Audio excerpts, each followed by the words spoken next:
मेरे पति काम के सिलसिले में कानपुर गए थे। घर पर मैं, मेरी सास और मेरी बेटी, हम 3 लोग साथ रहते थे। पति को कानपुर गए कई साल बीत चुके थे।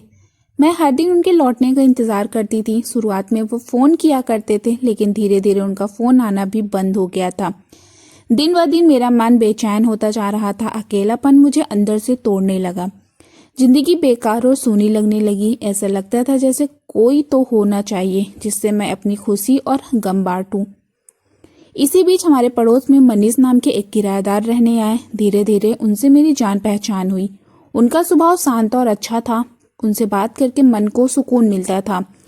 मुझे हमेशा लगता था कि वो मेरे बहुत करीब हैं। उनके प्रति मुझे एक अजीब सा आकर्षण भी महसूस होने लगा था। एक सुबह मैं नहा रही थी, तभी अचानक मनीष जी घर पर आ गए। वो हालत बेहद अनकंफर्टेबल थे। जैसे तैसे मैंने अपने आप को संभाला। उसी दिन मैंने ठान लिया कि अब मुझे अपने पति का सच जानना ही होगा। आखिर इतने सालों में उन्होंने मेरी, अपनी बेटी की और माँ की कोई खबर क्यों नहीं ली। सास ने मुझे सलाह दी कि पति की तलाश करनी चाहिए। उनकी बात मानकर मैं और मनीष जी कानपुर गए, लेकिन वहां पहुंचकर जो देखा उसने मुझे अंदर तक तोड़ दिया। मेरे पति किसी दूसरी औरत के साथ रह रहा था। यह नजारा देखकर मेरी पूरी दुनिया बिखर गई। भारी मन से मैं लौट आई। अब किसी काम में दिल नहीं लगता था। मेरी सास हमेशा मुझे संभालती थी, लेकिन एक दिन उन्हें गांव जाना पड़ा। उस रात घर पर मैं और मेरी बेटी ही थे। जाते जाते उन्होंने मनीष जी से कहा कि वह रात को हमारे घर रुक जाएं। उस रात मुझे नींद नहीं आ रही थी। जब मैं कमरे से बाहर आई तो देखा मनीष जी जाग रहे थे और मोबाइल देख रहे थे।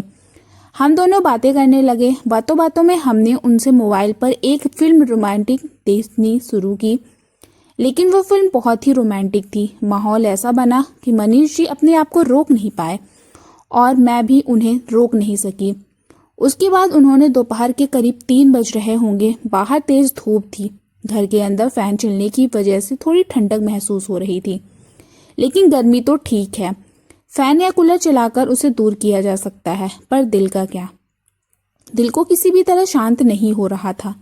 उसे कैसे शांत किया जाए। दिल के अंदर एक गहरा खालीपन पैदा हो गया था। उसकी वजह था मेरी जिंदगी का सबसे अहम इंसान, वो है मेरा पति। मेरे पति पिछले 6 सालों से मुझसे दूर रह रहा था। कुछ साल पहले काम के सिलसिले में वह कानपुर गए थे। कंपनी ने ही उन्हें वहां भेजा था, लेकिन वहां जाकर वह इतना व्यस्त हो गए कि उनके घर लौटने का नाम ही नहीं लिया। शुरुआत में वो फोन करता था। जब भी फोन आता था तो मैं उससे नाराज हो जाती थी, कभी कभी तो रो भी पड़ती थी। लेकिन तब वह हमेशा यही कहता था कि जल्दी ही वापस आऊंगा। किरण, तुम चिंता मत करो, और हर बार मुझसे एक वादा करता था। धीरे धीरे उसका फोन आना भी बंद हो गया। तब मुझे लगने लगा कि शायद उसकी जिंदगी में कोई और औरत आ गई है, इसीलिए वह मुझे भूल गया है। मैं सोचती थी कि आखिर 7 जन्मों का रिश्ता जो प्यार और भरोसे से जुड़ा था, क्या वह इतनी आसानी से टूट सकता है। पति के बिना अकेले जिंदगी जीना कितना मुश्किल होता है, यह सिर्फ मैं ही जानती हूँ। कितनी तकलीफें और वह लंबी रातें मैंने जैसे तैसे करके गुजारी हैं। अकेलेपन की चुभन हर रोज मुझे अंदर तक तोड़ती थी। शादी के शुरुआती दिनों में यादें बार बार मन में आती थी। वो कैसे मुझे प्यार करता था, उसकी शरारतें, उसकी मस्ती और उसके साथ बिताए हुए छोटे छोटे पल। लेकिन अब जब वह दूर हो गया तो लगता है जैसे मेरी जिंदगी की सारी खुशियां छीन गई हो। हमारे घर में मैं, मेरी सास और मेरी बेटी सोनम, बस हम 3 लोग ही रहते थे। मेरे ससुर कुछ साल पहले किसी भयानक बीमारी से चल बसे थे। मेरी बेटी ही है जो मुझे उनके होने का एहसास दिलाती है। अगर वह ना होती तो शायद उसके होने की कोई निशानी भी मेरे पास ना बचती। मैं एक नौकरी करती हूँ, उसी से घर का खर्च, बेटी और सासू माँ का ध्यान रखती हूँ। कोरोना के समय पर मेरी ऑनलाइन नौकरी शुरू हो गई थी, जिसके आर्थिक हालत थोड़े संभल गए थे, लेकिन पति की कमी को हमेशा खलती रही। मेरा नाम किरण है। मैं एक छोटे से कस्बे में रहती हूँ। जगह छोटी है पर सब सुविधाएं मौजूद हैं। पैसे की कोई प्रॉब्लम नहीं है, पर पति का साथ तो चाहिए ना। कभी कभी सासू माँ कहती हैं कि किरण, तू दूसरी शादी कर ले, मैं तेरे लिए कोई अच्छा लड़का देखती हूँ। तेरा पति कब आएगा, आएगा भी या नहीं, इसका तो कुछ पता नहीं। अपनी बेटी की भी याद नहीं आती उसे। अगर बेटी को ही इतने सालों में एक बार भी देखने नहीं आया तो माँ और पत्नी की तो बात ही मत कर। सासू माँ की बातें सुनकर मुझे बुरा भी लगता था और मुझे सोचने पर मजबूर भी करता। सच है, 6 साल हो चुके थे। पति ने ना फोन किया, न चिट्ठी भेजी, न बेटी का चेहरा देखा। कभी जो इंसान मुझसे बहुत प्यार करता था उसने मुझे ऐसे क्यों छोड़ दिया, यह सवाल मुझे हमेशा खाए जाते। सासू माँ मेरे भले के लिए कहती थी, लेकिन मैं दूसरी शादी करने के लिए तैयार नहीं थी। मैं साफ साफ कह देती थी मुझे शादी नहीं करनी। आपकी देखभाल और मेरी बेटी की जिम्मेदारी कौन उठाएगा। अब किसी और पर भरोसा करना मेरे लिए बहुत मुश्किल था, और अगर शादी की तो समाज क्या कहेगा। इस तरह मैं हर बार बात को टाल देती। अंदर से मुझे पता था कि दूसरी शादी करने से मेरी जिंदगी बदल सकती है, मगर डर भी लगता था। मेरी बेटी और सासू माँ ही मेरा सहारा थी। फिर भी कभी कभी मन में ख्याल आता, काश कोई साथी होता जिससे मैं अपने दिल की बातें कर पाती, हंस बोलकर वक्त गुजार पाती। लेकिन आजकल बहुत से लोग अकेली औरतों का फायदा उठाते हैं, भरोसा तोड़ते हैं। यही सोचकर मैंने कभी किसी को पास नहीं आने दिया। मैं दिखने में खूबसूरत और आकर्षक थी। तरासा हुआ शरीर, लंबे काले बाल और साफ सुथरा चेहरा। बहुत लोग मेरी तरफ आकर्षित होते, कुछ ने करीब आने की कोशिश भी की, लेकिन मैंने कभी किसी को मौका नहीं दिया। मेरी इज्जत मेरे लिए सबसे जरूरी थी। ऐसे ही दर्द और अकेलेपन से भरी मेरी जिंदगी धीरे धीरे चल रही थी। हमारे घर के पास वाला मकान खाली पड़ा था, वो हमेशा किराए पर दिया जाता था। कुछ दिन पहले ही वहां से किराएदार चले गए थे। उधर उस नए घर में नए किराएदार आने वाले थे। एक दिन मैं आंगन में काम कर रही थी, तभी एक आदमी कमरा देखने आया। मैं उसे दूर से ही देख रही थी। उसने कमरा देखा और तुरंत ही डिपॉजिट देकर किराए पर ले लिया। अगले ही दिन वह अपना सामान लेकर रहने भी आ गया। उसका नाम मनीष था। वह एक कंपनी के लिए ऑनलाइन काम करता था। उसका काम गांव के पास वाली बैंक से जुड़ा हुआ था, इसलिए उसे कुछ महीने तक यहीं रहना था। वह देखने में कम बोलने वाला और शांत लगता था। क्योंकि उसका घर मेरे घर के पास था, इसलिए कभी कभी हमारी हल्की फुल्की बातचीत हो जाती। एक दिन वह अचानक मेरे घर आ गया। मैं उस समय सब्जी काट रही थी। वह दरवाजे पर खड़ा होकर बोला, अरे आपके पास टेस्टर है क्या? मेरे घर की लाइट चालू नहीं हो रही है। मैंने कहा, हाँ है ना, और मैंने तुरंत उसे टेस्टर दे दिया। टेस्टर मिलने की वह खुश होकर बोला, ठीक है, मैं थोड़ी देर में लौटा देता हूँ। मैंने कहा, कोई बात नहीं, आराम से ले आना। कुछ देर बाद उसने टेस्टर वापस किया और मुस्कुराकर बोला, आपका बहुत बहुत शुक्रिया।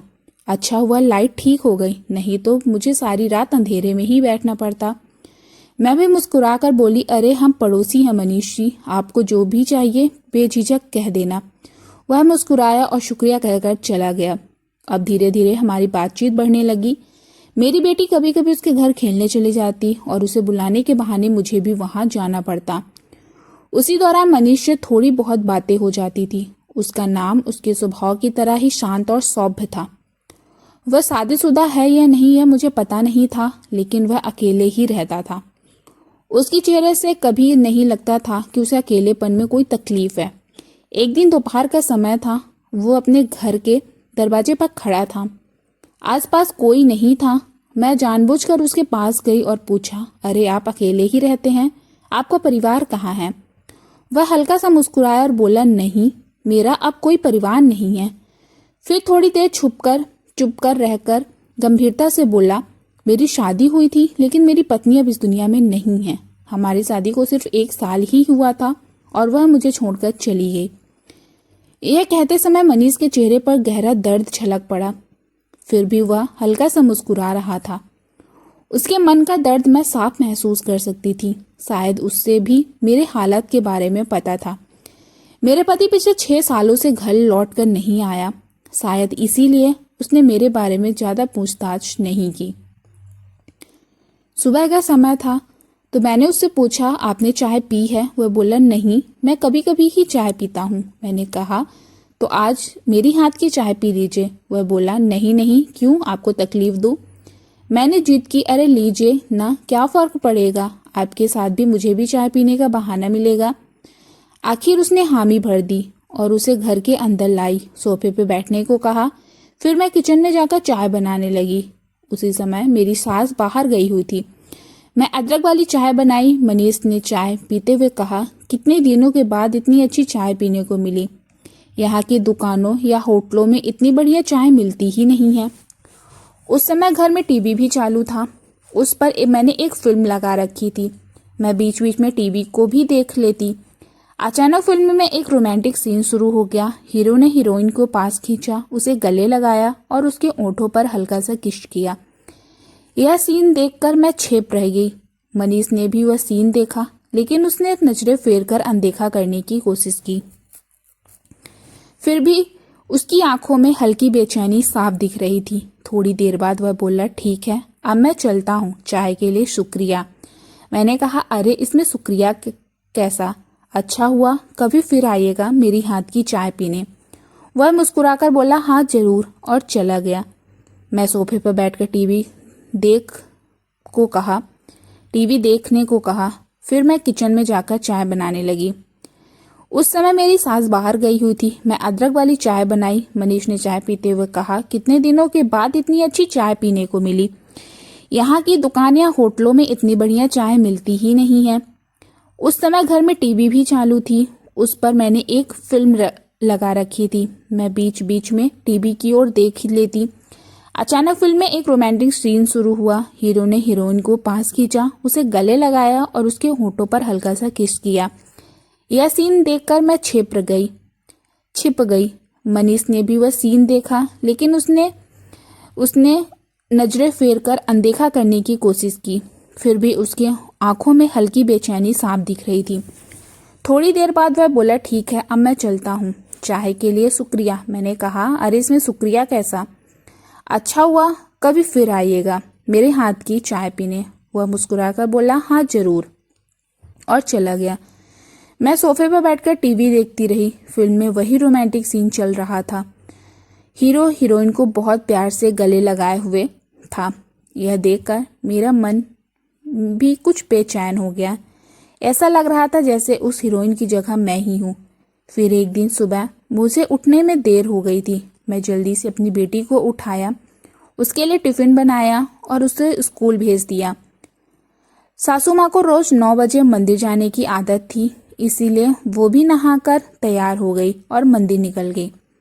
अब सासू माँ दोपहर 12 बजे ही लौटने वाली थी, इसीलिए मैं निश्चित थी।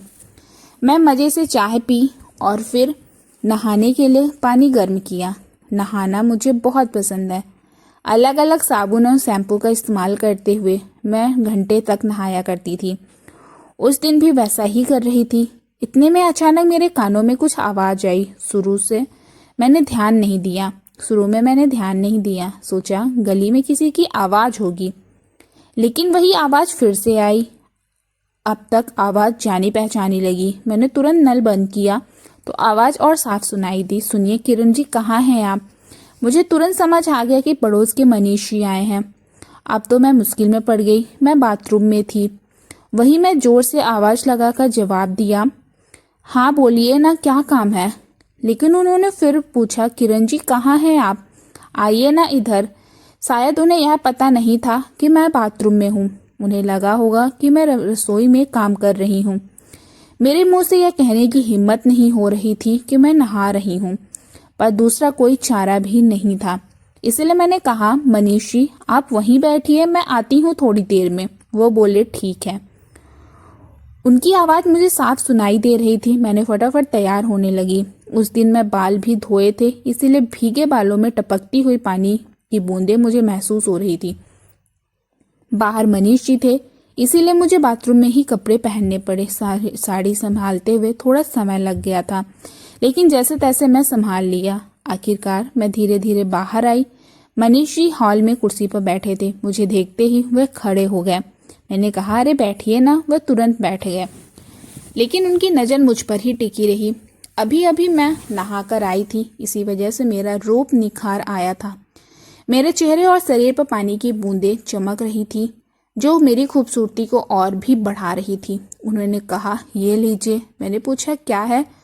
उन्होंने बैग से का बॉक्स निकालते हुए कहा, हमारे ऑफिस में पार्टी थी, वहाँ मिठाई बटी गई थी। मैं अकेला रहता हूँ, मेरे लिए 2 मिठाई बॉक्स अकेले खत्म करना मुश्किल है। मैंने मुस्कुराकर कहा, अरे आप ही खा लीजिए, आप कोई बच्चे थोड़ी हैं। वह मुस्कुराए, नहीं मैं ज़्यादा मीठा नहीं खाता। फिर जिद करते हुए बोले, एक बॉक्स आप रख लीजिए प्लीज़, घर पर सबको बांट देना। आखिर मैंने उनकी बात मानकर एक बॉक्स ले लिया। मैंने कहा, अच्छा बैठिए, मैं चाय बनाती हूँ। उन्होंने मना किया, नहीं रहने दीजिए। मैं जिद की, अरे कोई प्रॉब्लम नहीं है, बस 5 मिनट में चाय बना दूंगी। ठीक है, अगर आप कह रही हैं तो ले लेता हूँ, उन्होंने कहा। मैं किचन में जाकर अदरक वाली चाय बनाने लगी। वह बाहर कुर्सी पर बैठे थे और बीच बीच में हमारी बातें होती रही। चाय बनकर तैयार हुई। मैं 2 कप लेकर बाहर आई। एक कप उन्हें दिया और एक खुद के लिए लिया। पहला घूंट पीते ही उन्होंने कहा, वाह बहुत बढ़िया चाय है, कितने दिनों के बाद इतनी अच्छी चाय पीने को मिली। उनकी तारीफ सुनकर मुझे बहुत अच्छा लगा, क्योंकि अब तो कोई मेरी इस तरह तारीफ ही नहीं करता था। चाय पीकर वो चले गए, लेकिन मैं सोचती रही, कितने अच्छे हैं मनीष जी। शाम को माँ जी ने कहा, किरण आज खाने में कुछ अलग बना दो, रोज रोज वही सब्जी रोटी खाकर मन ऊब गया है। मैंने पूछा, क्या बनाऊं? उन्होंने कहा, आलू के पराठे बना दो और साथ में दही रखना। मैंने तुरंत आलू उबलने के लिए रखा और पराठे बनाने की तैयारी शुरू कर दी। बनाते बनाते सोचा, क्यों ना मनीष जी को भी दे दूं, शायद उन्हें भी पसंद आए। मैंने सोच लिया था कि 2 गर्मा गर्म पराठे उनके पास पहुंचा दूंगी। घर में सबको पराठे परोसे और साथ में वही मिठाई भी रख दी। माँ जी ने तुरंत पूछा, अरे किरण, यह मिठाई कहाँ से आई? मैंने कहा, माँ जी, यह तो हमारे पड़ोस के मनीष जी ने दिया है। उनकी कंपनी में 2-3 बॉक्स मिठाई के मिले थे, तो एक उन्होंने हमें दे दिया। सासू माँ बोली, हाँ वो बहुत अच्छे इंसान है, अरे तू भी उन्हें पराठे बनाकर दे आ, हमारा भी तो कोई फर्ज बनता है या नहीं? मैंने कहा, ठीक है सासू माँ, दे देती हूँ। पहले मैंने सासू माँ को खाना परोसा, फिर 2 पराठे बनाकर थाली में रखे, उन पर थोड़ा घी लगाया और थाली लेकर मनीष जी के घर गई। दरवाजा आधा खुला था, लेकिन फिर भी मैंने दरवाजा खटखटाया। मनीष जी ने अंदर से ही मुझे देखा और मुझे अंदर आने को कहा। मैं अंदर गई। वह बिस्तर पर बैठे मोबाइल में कुछ देख रहे थे। मुझे देखते ही वह तुरंत मोबाइल एक तरफ रख दिया। मैंने मुस्कुराकर कहा, यह लीजिए, गर्मा गर्म पराठे बहुत अच्छे बने हैं, खाकर देखिए। उन्होंने कहा, अरे मेरा तो अभी खाना हो चुका है। मैंने कहा, नहीं ऐसा नहीं चलेगा मनीष जी, आपको तो खाना ही पड़ेगा, गर्म है, अभी खा लीजिए, ठंडे हो गए तो स्वाद खराब हो जाएगा। मेरे जोर देने पर उन्होंने थाली ले ली और पहला कौर खाते ही बोले, वाह बिल्कुल लाजवाब बने हैं, कमाल का स्वाद है। उनके इन शब्दों से मुझे बहुत अच्छा लगा। कुछ निवाले खाकर उन्होंने मुझसे पूछा, आपने खाया कि नहीं? मैंने कहा, नहीं, पहले आपके लिए गर्मा गर्म लाई थी। वह बोले, बहुत बढ़िया है किरण जी, सच में आपके हाथों में तो जादू है। मैंने मुस्कुराकर कहा, अरे बस रहने दीजिए, ज़्यादा तारीफ मत कीजिए, मुझे आदत नहीं है। उन्होंने कहा, सच कह रहा हूँ, आपने इतने प्यार से यह स्वादिष्ट पराठे बनाकर लाए हैं, मैं तारीफ किए बिना रह नहीं पाया। फिर वह बोले, किरण जी आप भी खाइए ना मेरे साथ, मुझे भी आपका साथ मिलेगा, वैसे भी रोज मैं अकेले ही खाता हूँ। यह सुनकर मुझे उनका अकेलापन महसूस हुआ। उनका दिल रखने के लिए मैं उनके पास जाकर बैठी और थाली में से एक और खा लिया। मैंने कहा, ठीक है, मैं थोड़ा खा लेती हूँ, लेकिन यह पूरा खत्म कर दीजिएगा। वह मुस्कुराते हुए बोले, ठीक है किरण जी, आपकी बात तो माननी ही पड़ेगी मुझे, लेकिन सच कहूँ तो आप खाना बहुत अच्छा बनाती हैं। मैंने शर्मा कर कहा, अरे इतनी तारीफ मत कीजिए। वो बोले, तारीफ नहीं कर रहा, बस सच बोल रहा हूँ, जैसे आप सुंदर हैं वैसे ही आप खाना भी कमाल का बनाती हैं। उनकी यह बात सुनकर मुझे बहुत अच्छा लगा। थोड़ी देर बाद मैंने कहा, चलिए अब मैं चलती हूँ। उन्होंने रोका, अरे ऐसे कैसे, थोड़ी देर और बैठिए ना। लेकिन मैं ज़्यादा कुछ बोले बिना वहाँ से निकल गई। अगले दिन सुबह करीब के 11 बजे होंगे। मैं अपना ऑनलाइन काम करने में व्यस्त थी। तभी दरवाजे पर दस्तक हुई। देखा तो सामने मनीष ही खड़े थे। उन्होंने पूछा, क्या कर रही हैं आप? मैंने जवाब दिया, कुछ नहीं, ऑनलाइन काम कर रही हूँ। वह थोड़ी देर मुझे देखते ही रहे, फिर हैरानी से बोले, किरण जी मुझे तो लगता है कि आप कहीं बाहर जाने वाली हैं। मैंने हैरानी से पूछा, आपको ऐसा क्यों लगा? किरण जी, किरण जी, वह मुस्कुराते हुए बोले, क्योंकि आपने यह नई साड़ी पहनी है ना। मैंने तुरंत कहा, नई नहीं है, पुरानी ही है। उन्होंने चकित होकर कहा, अच्छा, लेकिन आप पर बहुत अच्छी लग रही है। उनकी बात सुनकर मैं थोड़ा शर्मा गई। फिर मैंने कहा, आपसे एक बात कहूँ। उन्होंने कहा, हाँ कहिए। तो मैंने कहा, आप मुझे आप या जी कहकर मत बुलाइए, आप मुझे सीधा किरण कह सकते हैं। तो वह मुस्कुराकर बोले, ठीक है। उन्होंने मुस्कुराते हुए कहा, किरण। उनके चेहरे पर मुस्कान थी। थोड़ी बातचीत के बाद बोले, ठीक है, आप अपना काम कीजिए, मैं चलता हूँ। उन्होंने मुझे बाय कहा और चले गए। दोपहर में सासू माँ मंदिर के प्रसाद लेकर आई। प्लेट में मोतीचूर के लड्डू थे। सासू माँ ने कहा, बहुत सारा प्रसाद है, थोड़ा आसपास पड़ोसियों में बांट दो। मैंने एक कटोरी में 7-8 लड्डू निकाले और बाहर निकल पड़ी। मैं सोच रही थी किसे दूं, फिर सोचा मनीषी के घर ही जाती हूँ। उनके घर का दरवाजा जाली से बना था। बाहर से झांक कर देखा तो वह बेड पर आराम कर रहे थे। मैं हल्का सा खांस कर आवाज दी तो उनका ध्यान मेरी ओर गया। तुरंत उन्होंने मुझे अंदर बुला लिया और पूछा, अचानक आई, क्या हुआ? मैंने कहा, सासू माँ मंदिर से प्रसाद लाई हैं, बहुत ज़्यादा है, तो उन्होंने बांटने को कहा है। फिर मैंने एक लड्डू हाथ में लेकर उनकी ओर बढ़ाया। उन्होंने हाथ आगे किया और लड्डू लिया। वह बोले, लड्डू तो काफ़ी बड़ा है, कल ही बहुत ज़्यादा मिठाई खा चुका हूँ। ज़्यादा मीठा खाया तो मुझे एसिडिटी हो जाती है। मैं मुस्कुराई, अरे आप इतने बड़े आदमी हैं, ये छोटा सा लड्डू क्या हजम नहीं होगा? वो हल्का सा छेपते हुए बोले नहीं, सच में ज़्यादा मीठा खाने से मुझे तकलीफ होती है। मैंने कहा, तो फिर आधा खाइए और बाकी आधा मुझे दीजिए। वह बोले, ठीक है, लेकिन पहले आप आधा खाइए। मैंने लड्डू हाथ में लिया और कहा, नहीं, आप पहले खाइए। फिर उन्होंने हाथ आगे नहीं बढ़ाया। फिर मैं जरा और पास गई और सीधा वह लड्डू उनके मुंह में के पास ले गई। मनीष जी मुस्कुराकर बोले, अरे जबरदस्ती मत करो। मैं उनकी हंसी रुक ही नहीं रही थी, पर उनकी हंसी रुक ही नहीं रही थी। मैंने फिर भी लड्डू खिलाने की जिद की। आखिरकार उन्होंने आधा खा लिया और बाकी आधा मेरी तरफ बढ़ाते हुए बोले, लो किरण, यह तुम्हारा हिस्सा है। मैंने कहा, ठीक है, और मैं भी आधा खा लिया। उस छोटे से पल ने हमें अंदर तक अच्छा फील करवाया। मैंने कटोरी एक तरफ रख दी और वहीं खड़ी रही। टीवी पर उन्होंने कुछ पुरानी फिल्म लगा रखी थी। उनकी नज़रें कभी स्क्रीन पर जाती तो कभी मेरी ओर, तो कभी मेरी तरफ। मैंने कहा, ठीक है, आप फिल्म देखिए, मैं चलती हूँ। वह तुरंत बोले, अरे ऐसे कैसे, थोड़ी देर रुक जाओ ना, अकेले बैठा था तो बोर हो रहा था। अच्छा हुआ तुम आ गई। मैंने कहा, पर मुझे काम है, क्या करूं? तो बोले बस थोड़ी देर बैठो, फिर चली जाना। इतना कहकर उन्होंने मेरा हाथ पकड़ लिया। पहली बार उन्होंने मुझे इतने करीब से छुआ था। थोड़ा अजीब तो लगा, लेकिन बुरा बिल्कुल नहीं लगा। वह धीरे से बोले, रुक जाओ ना, तुमसे बातें करके अच्छा लगता है। मैं चुप रही, बस कुछ पल वहीं खड़ी रही। उनका अपनापन भरा अंदाज मन को अलग सुकून दे रहा था। मैंने हाथ छुड़वाने की कोशिश की, लेकिन उन्होंने कस कर पकड़ा हुआ था। मैंने कहा, सुनिए, छोड़िए ना, मुझे जाने दीजिए। वो मुस्कुराए, क्या तुम्हें मेरे पास रहना अच्छा नहीं लगता? थोड़ी देर और बातें कर लो, फिर चली जाना। मैंने थोड़ा नाराज होकर कहा, ऐसी बात नहीं है, पर मुझे जल्दी है। वह फिर बोले, किरण, सच कहूँ तो तुम्हारे साथ बात करके बहुत अच्छा लगता है। अब भी मेरा हाथ उनके हाथ में था। अचानक उन्होंने हल्का सा झटका देकर मुझे अपनी तरफ खींच लिया। मैं उनके बिल्कुल पास आ गई थी। मेरा जिस्म उनके जिस्म से टकरा गया।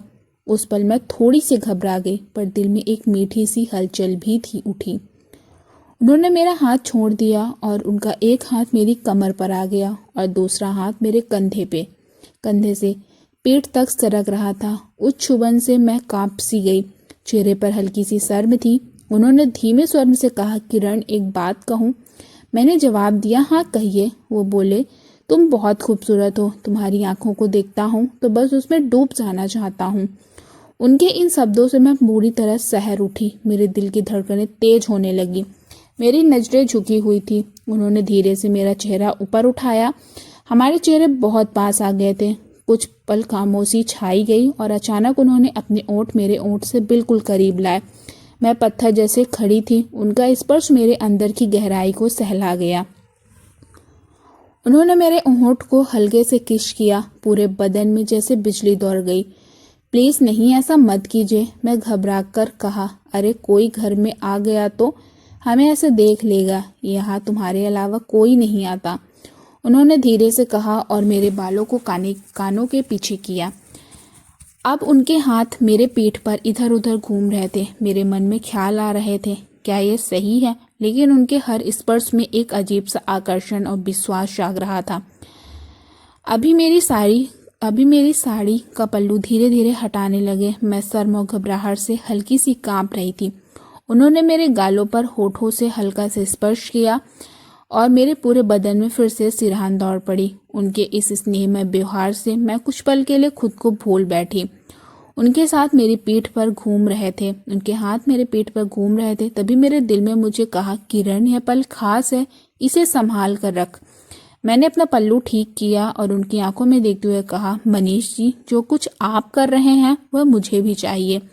पर मेरा मन अचानक उनका फोन बजा और वह जादुई पल टूट गया।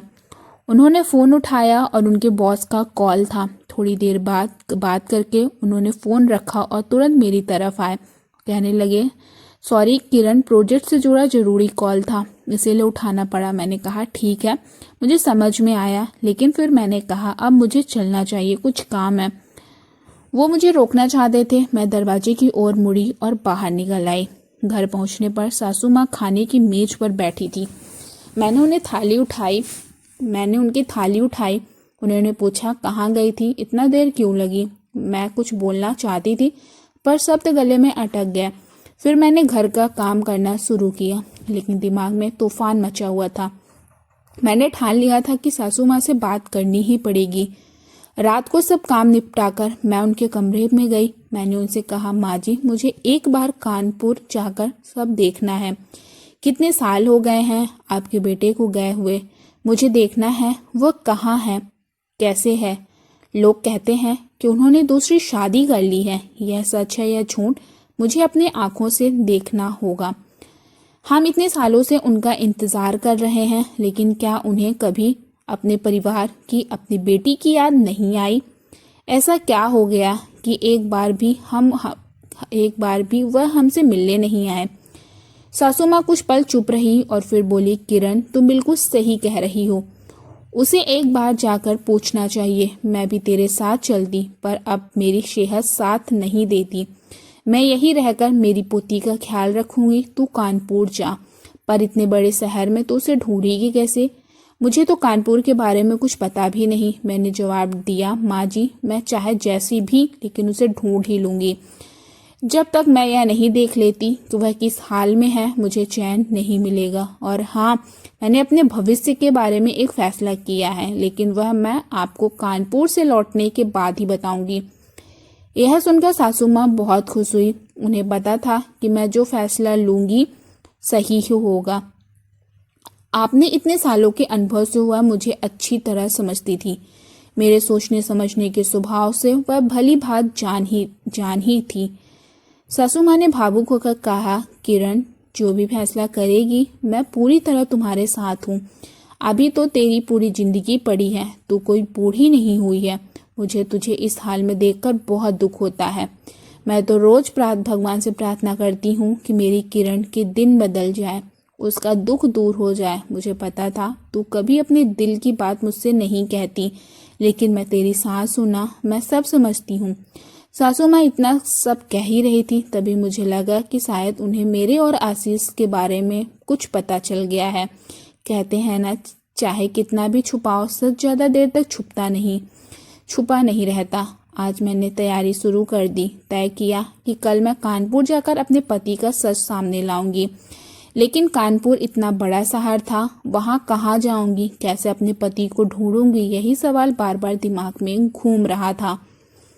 सासू माँ ने सुझाव दिया, किरण, अगर तुझे ठीक लगे तो मनीष को भी साथ ले जा। वह बहुत अच्छा आदमी है, तेरी मदद जरूर करेगा।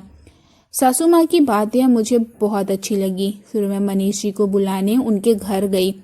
मुझे देखकर वह थोड़ा हैरान हुए, लेकिन मैंने तुरंत कहा कि सासू माँ ने उन्हें बुलाया है।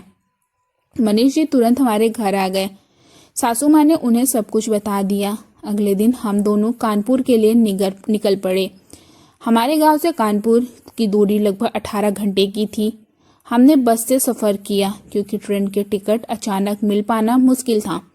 कानपुर पहुंचकर हम बस स्टॉप पे सीधे प्रतापगढ़ इंटरनल एरिया की तरफ गए।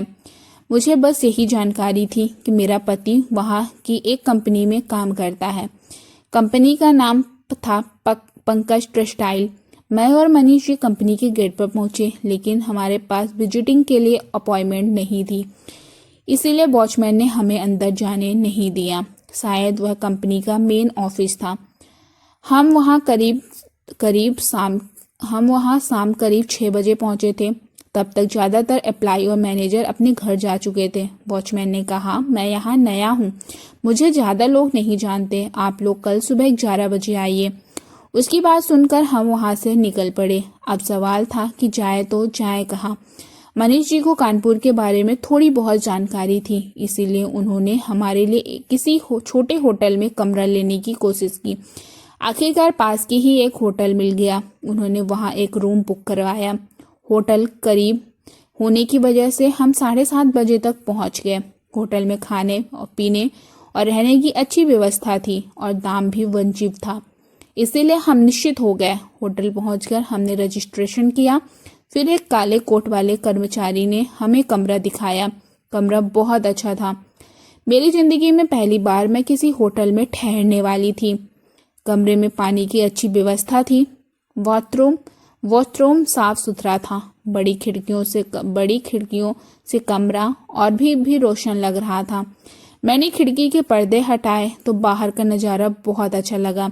हम दोनों ने फ्रेश होकर नीचे कैंटीन में जाकर खाना खाया। कमरे में खाने को ऑर्डर करने की सुविधा थी, लेकिन मैंने ही कहा, चलो नीचे जाकर खाते हैं। खाना बहुत अच्छा था। रात करीब 11 बजे हम फिर कमरे में लौट आए। पूरे दिन की थकान से नींद तो आ रही थी, मगर सवाल यह था कि सोएं कैसे, क्योंकि कमरे में सिर्फ एक ही बिस्तर था। तब मुझे लगा अगर 2 कमरे लिए होते तो बेहतर होता, मगर खर्चा भी बढ़ जाता। मनीष जी को भी यह बात समझ में आ गई। उन्होंने तुरंत कहा, किरण जी चिंता मत कीजिए, आप बिस्तर पर सो जाइए, मैं मैनेजर से गद्दा और कंबल मंगवा लेता हूँ, मैं नीचे ही सो जाऊंगा।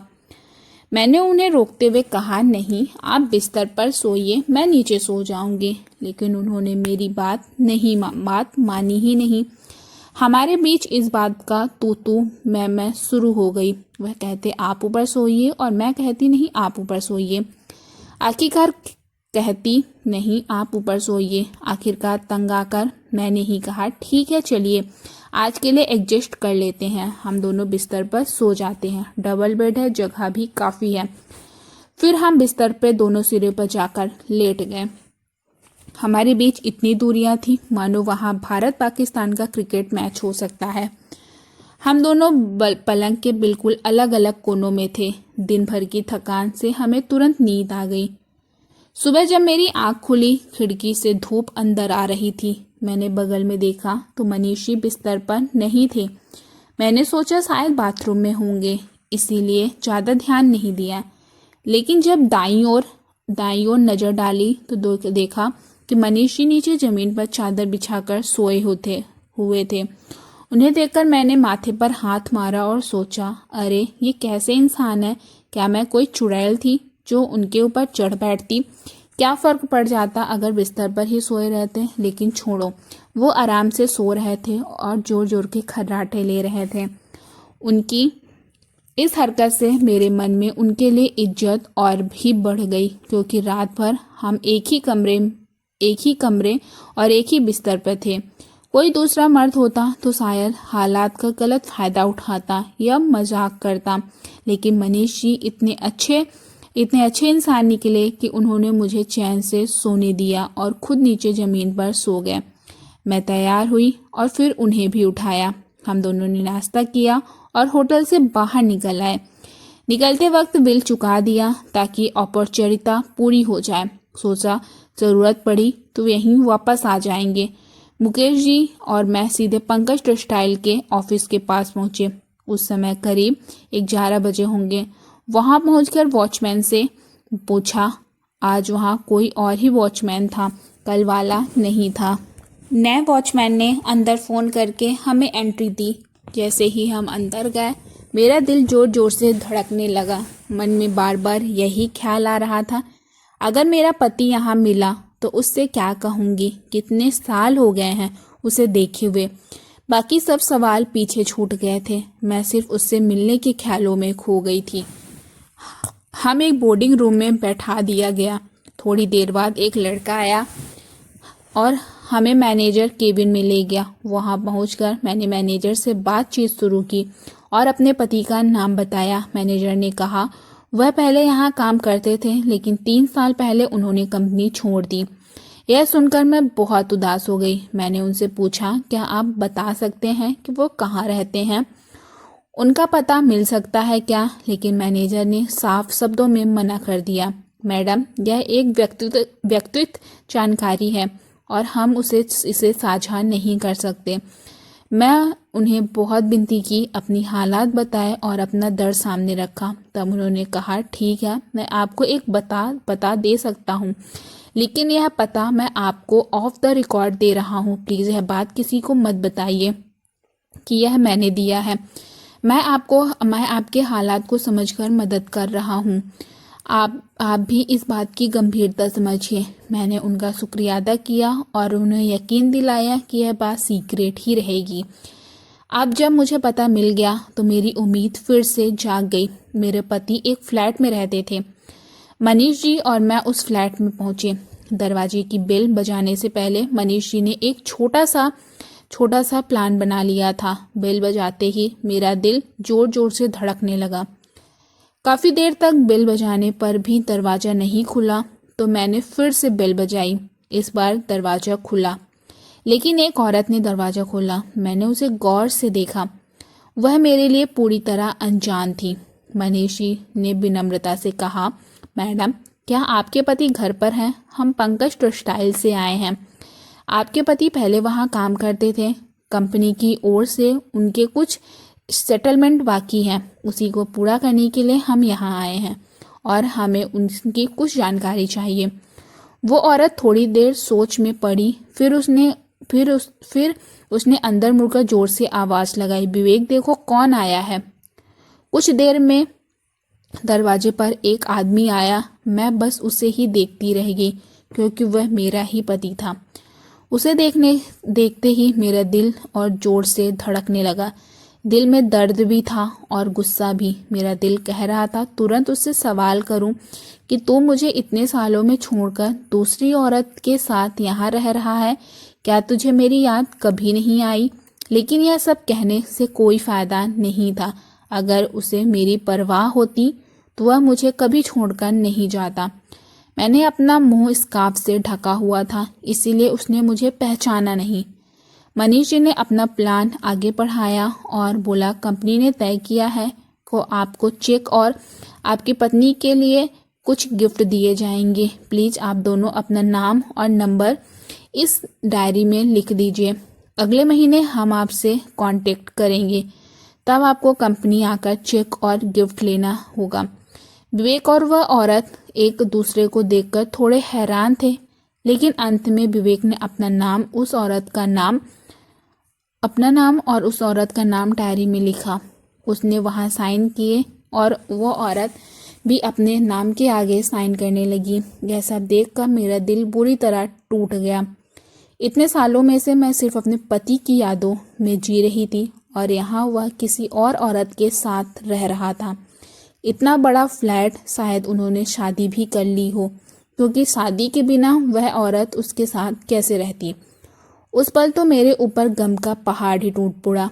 मेरी सारी उम्मीदें, सपने और उसके लिए संजोया हुआ प्यार, सब कुछ पल भर में खत्म हो गया। मैंने चेहरा स्कार्फ से ढका हुआ था, फिर भी मेरी आंखों से लगातार आंसू बहने लगे। मैंने कभी सपने में नहीं सोचा था कि मेरा पति मुझे इस तरह धोखा देगा। मनीष जी मेरी हालत देखी और मुझे संभालते हुए वो वहां से तुरंत बाहर निकल गए। निकलते वक्त मुझसे चलना भी मुश्किल हो रहा था, लेकिन मनीष जी ने मुझे सहारा दिया। हम थोड़ी दूर जाकर एक जगह बैठ गए। मैं पूरी तरह टूटी हुई थी, जैसे कोई जिंदा होते हुए भी अंदर से मर जाए।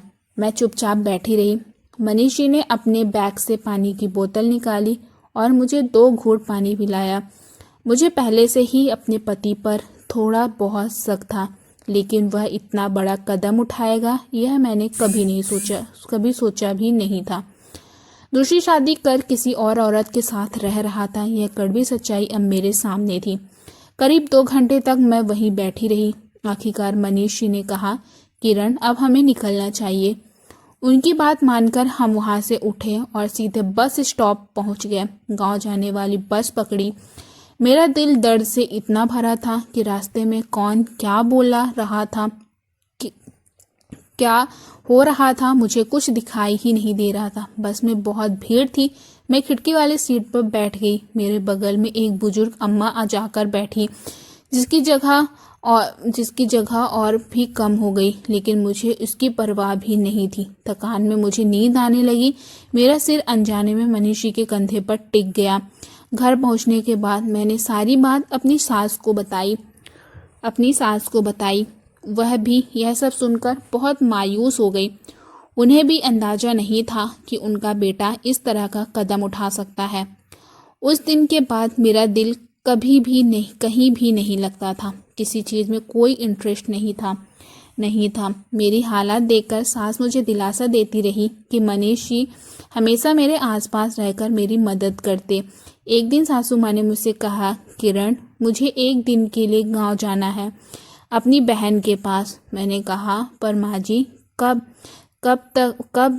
तब मैं और सोनम अकेले कैसे रहेंगे? दिन में तो ठीक है, लेकिन रात में मुझे डर लगता है।